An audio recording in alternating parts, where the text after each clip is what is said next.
and welcome to The Watchman. We've reported many times on this show about the decline of free speech in Europe. From Austria to Britain to the Netherlands, we've seen everyone from politicians like Geert Wilders to average citizens like Elizabeth Sabatish-Wolff hauled before kangaroo courts on charges of insulting Islam. Their supposed crime was to dare to criticize the growth of radical Islam in Europe. So what does this mean for the future of free speech here in America? Brooke Goldstein is director of the Lawfare Project, an organization dedicated to raising awareness about these free speech issues and how Western legal systems are being used to subvert free speech. She's also the founder and director of the Children's Rights Institute. We're going to talk about that a little bit more in a moment. But Brooke, first off, welcome. Thank you for having me. Always great to see you. And for the uninitiated at home, what is lawfare? Well, you summed it up really perfectly in your intro. It is the use of the law as a weapon of war to silence and punish free speech about issues of national security, and in particular to silence and punish public dialogue about the very real and imminent threat of militant Islam. Sure, and it seems that this is a trend in Europe, and we've seen politicians like Geert Wilders hauled before courts. Do you see this possibly coming to the U.S.? Is this creeping into America? It is here already. I mean, for the past 10 years in the United States, despite the fact that we have the protections afforded by the First Amendment of the U.S. Constitution, we've seen a rise of frivolous and malicious libel lawsuits, we call it libel lawfare, that target anyone who is brave enough to speak openly, to speak critically about militant Islam, about Islamist terrorism, and about their sources of financing. We've seen former members of Congress sued. Congressman Cass Ballinger, for example, was sued by CAIR, the Council on American Islamic Relations, which he called a fundraising arm for Hezbollah. CAIR is an unindicted co-conspirator in a Hamas funding trial. Sued Congressman Cass Ballinger in an attempt to silence him as he spoke to his constituents about these issues of national security. And Brooke, CAIR and ISNA and MAS, this whole alphabet soup of these American Islamist groups, they're some of the biggest practitioners of lawfare, right? Absolutely, but now we have the complicity of the U.S. federal court system. I'm sure some of your viewers were following the case of Garcia v. Google when the actress in the now infamous so-called anti-Islam YouTube film, Cindy Lee Garcia, tried multiple times to take that film down because she was receiving death threats because of the fatwas issued by the radical Islamist clerics calling for the death of anyone who participated in that film. Finally, she took it to a federal court. She lost at the trial court. On appeals, the federal court ordered Google to take down the film in an unprecedented move to silence protected First Amendment free speech expression in this country. And it is very, very troubling. And Brooke, what's the Obama administration's response to all this? Obviously, with the Innocence of Muslims film that you mentioned, the Obama administration kind of pegged, at first at least, the Benghazi attack on this anti-Islam film. Do they have any response to these various rulings in U.S. courts? Are they saying anything about this? Unfortunately, if you just look at the plain facts, it seems as though this administration is actively working also to silence free speech. This administration co-sponsored with the Muslim Brotherhood government in Egypt when they were still in power, Human Rights Council Resolution 1618, which is one of the latest series of resolutions coming from the UN that tries to make it unlawful in international law to speak critically about religion, specifically Islamist terrorism. And Human Rights Council Resolution 1618 criticizes the use of the media to condemn religion. And what happened after our ambassador is murdered in Benghazi, after the Al-Qaeda flag is hoisted over our embassy in Egypt, a YouTube film is blamed by this administration as the but-for cause of violence happening thousands of miles away, and we know that was later discredited.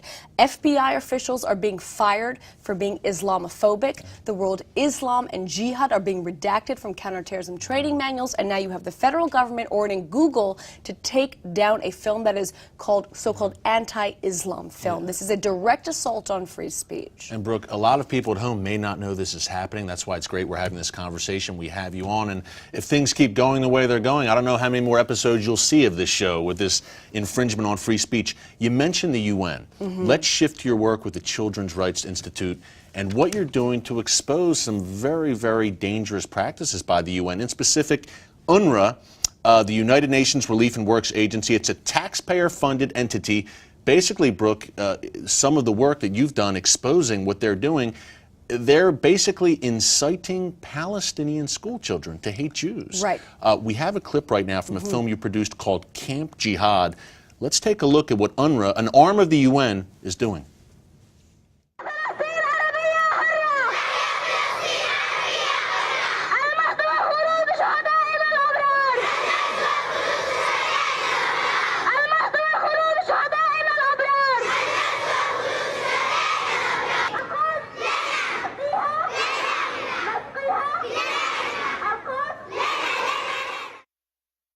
You know, Brooke, unbelievable. These kids are, what, as young as 6 years old? It looked like 7 years old. Right. I have a 7-year-old daughter of my own.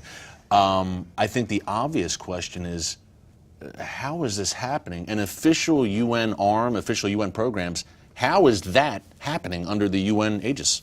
Since 1950, the United States taxpayer dollars has been going towards funding UNRWA, the United Nations Relief Works Agency, which is the arm of the United Nations that is tasked with providing aid and education in the West Bank. We've given them over $5 billion since 1950. It is the only agency that is funded by the United States, and there is no audit whatsoever. There is no accountability to where these funds are going. And this is under Republican, Democrat administrations? Correct. We conducted a study, and we found that UNRWA schools in Gaza, in the West Bank, in Jerusalem, are teaching innocent Palestinian children to take their own lives as suicide bombers, to revere suicide, homicide, martyrdom, to demonize Jews. They're advocating that, as you saw in the video, that that Israel should be Palestine, an Islamist state from the river to the sea. There is no recognition of the Jewish state, and this is being funded by U.S. taxpayer dollars. So all in all,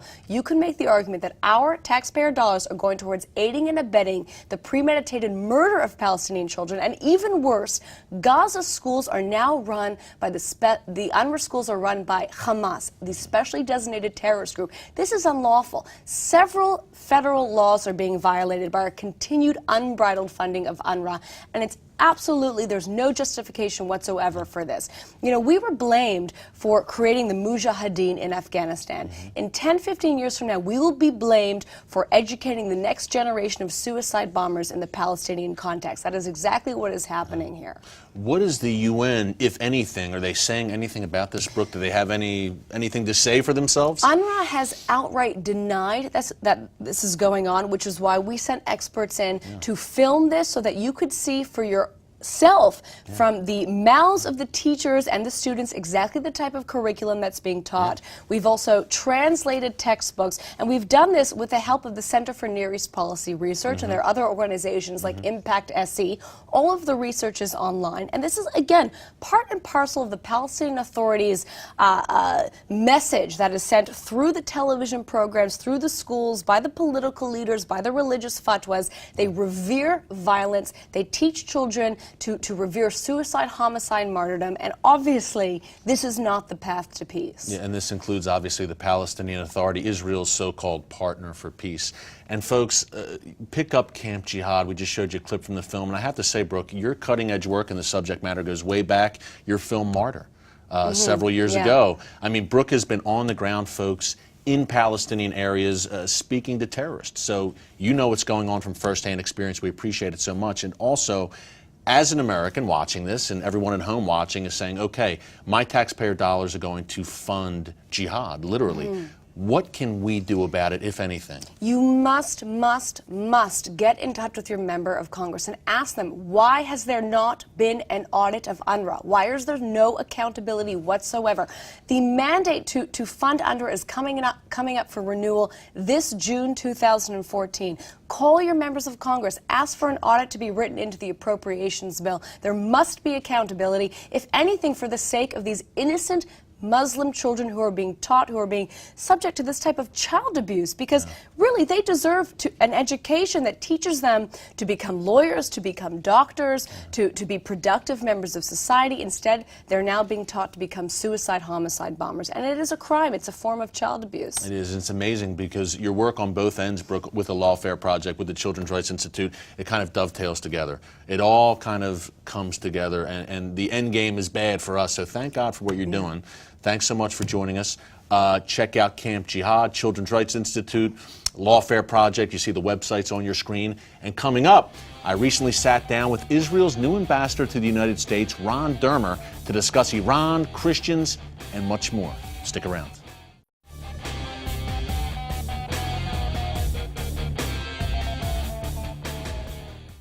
Welcome back. You know, Israel's enemies are America's enemies. That's one reason polls show an overwhelming majority of Americans support the Jewish state.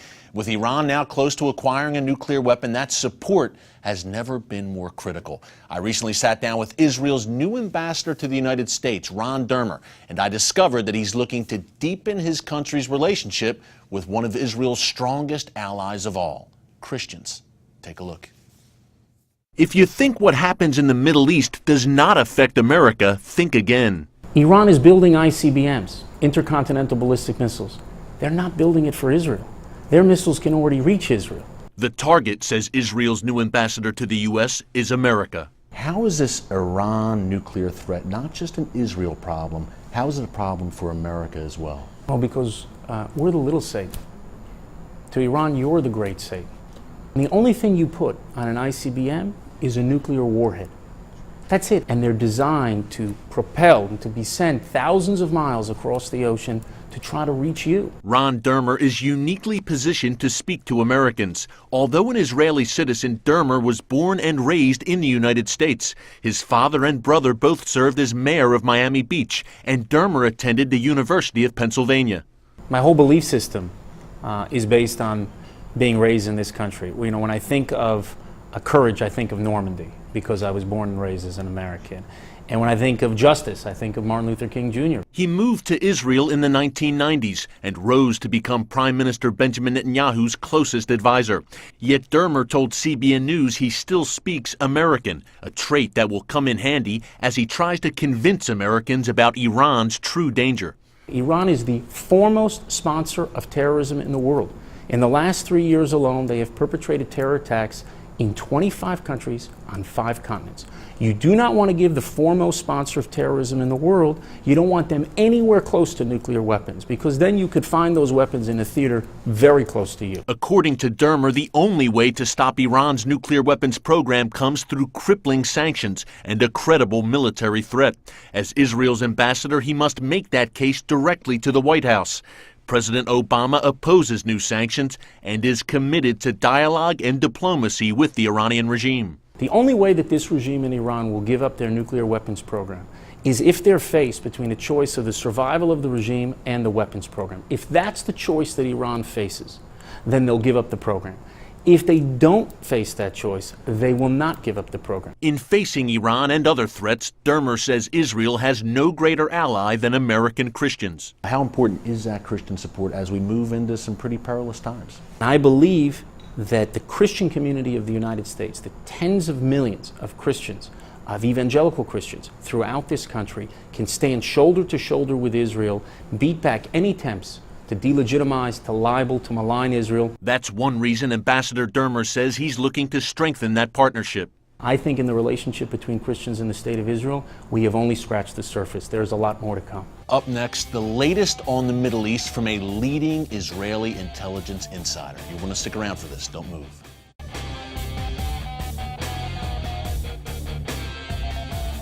And welcome back. You know, here at the Watchman, we want to get the latest inside scoop on what's really going on in the Middle East and the world of global jihad. We always like to turn to our good friend, Avi Melamed. Avi is a former Israeli senior official on Arab affairs and a former intelligence official, and he's also a Rosenzweig Fellow for Middle East and Intelligence Affairs for the Eisenhower Institute, and he's really one of the world's premier analysts on all things Middle East and jihad related. Avi, great to have you back. Wonderful to be here. Oh, absolutely. Last time I saw you was in Israel. It's great to have you here in Washington, D.C. Thank you very much. You have such a breadth of knowledge on all of these issues. Let's start with a hot topic right now, Syria. We have Iran, Hezbollah on one side. We have global jihadists on the other, Sunni jihadists. Avi, who has the upper hand in that conflict right now, and are things changing on the ground there at all? Syria is more and more of the same tragedy, and it's getting worse because the war in Syria started as a civil war, turned into Sunni Shiite war, and then there is another dimension today. It's a Sunni-Sunni war when some of the Syrian rebels are fighting what used to be up until recently Al-Qaeda branch in Iraq called ISIS. Yeah, ISIS, right? ISIS. And now Al-Qaeda cut ties to them officially, right? Yes, and one of the amazing things is one of the reasons the supreme leadership of Al-Qaeda disconnected itself from ISIS was that even they were disturbed with the brutality of ISIS. Could you imagine that? Too extreme for Al-Qaeda. We are talking about Al-Qaeda. This is not a human rights organization. This is an organization responsible for the killing of thousands of Americans here in the States and many other people elsewhere. So this is one of the crazy things that happens in the war in Syria. The people who pays the price are obviously the Syrian people.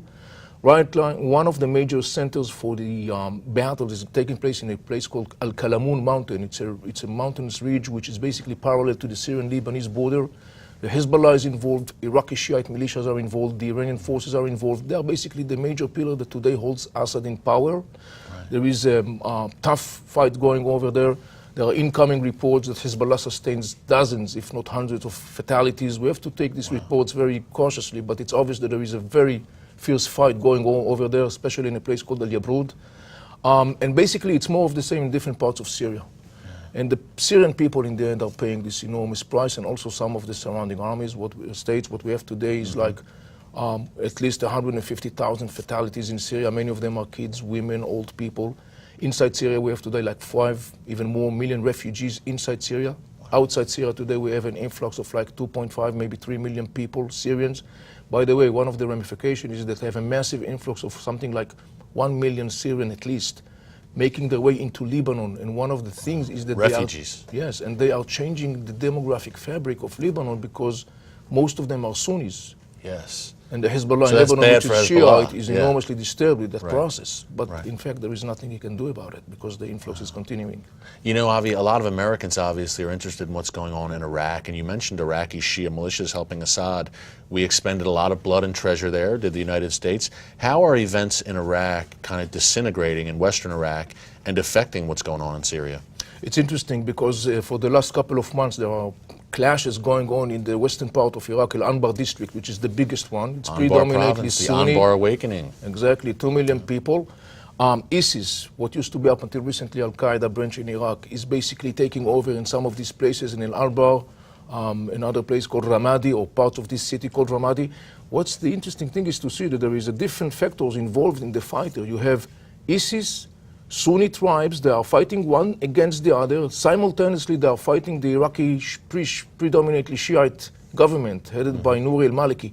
And Nouri al-Maliki, at the same time, is being supported by the Iranians, the same Iranians that basically are now trying to show this smiley face to the world. Basically, this is the same regime we are talking about. So it's interesting to see what's going on right now in Western Iraq. Right now, ISIS is involved in stretching itself, both on the Iraqi and the Syrian front.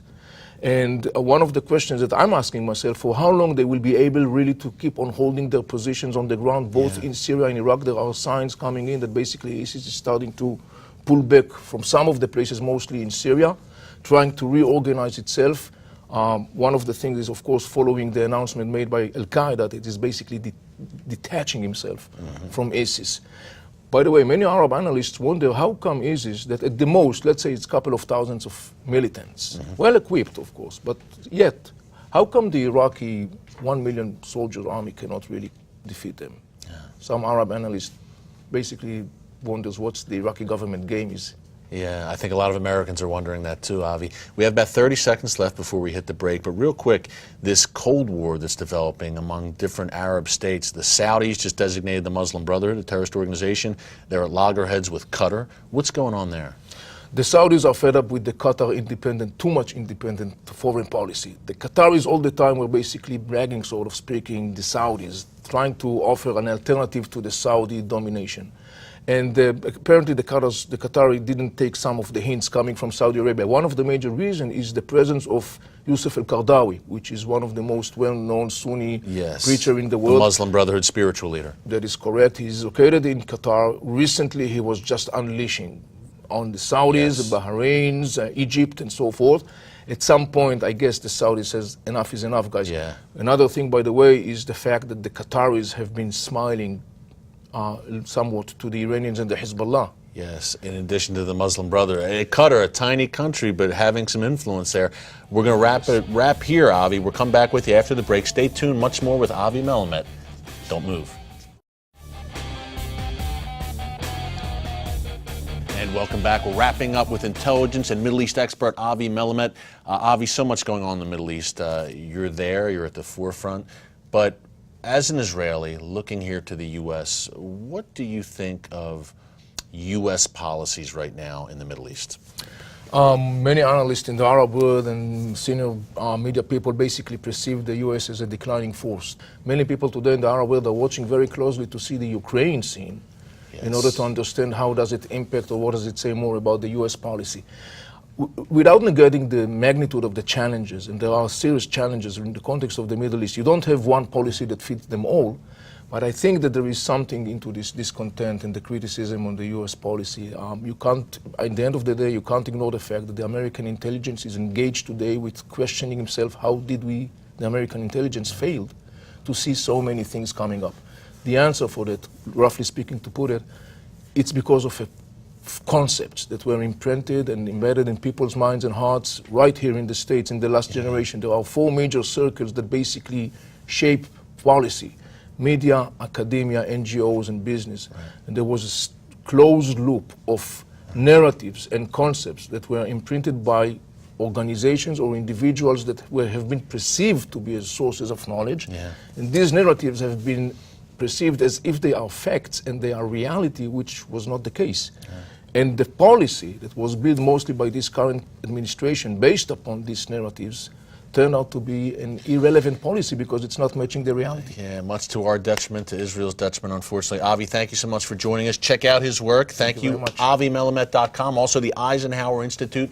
And until next week, thanks for joining us. God bless you, and remember, never hold your peace.